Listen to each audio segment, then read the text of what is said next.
I'll just have a red blend. Have you ever said this before?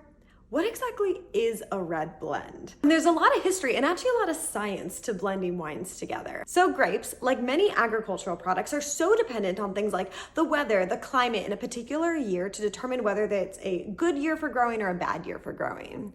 And different grapes require different amounts of rainfall, heat, fog, sunlight, etc. And especially in regions where there's a lot of different grapes planted, like Bordeaux, Merlot has different requirements than Cab Sauv. And so some years are better for Merlot and some are better for Cab Sauv.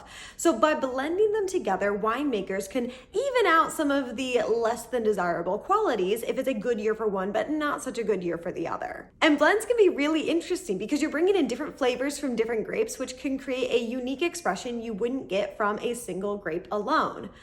But there's a dark side to American red blends. So because wine blends make it harder to pick out individual flavors from the grapes, sometimes some mass market wine companies will take a lot of really low quality grapes and blend them together. And we've all seen these generic red blend wines at the grocery store before. But it's these generic red wines that don't really have a flavor other than just red wine that give red blends a bad reputation. Let me know in the comments, are you a fan of red blends? Which ones do you like to drink and which ones do you try to stay away from? Cheers!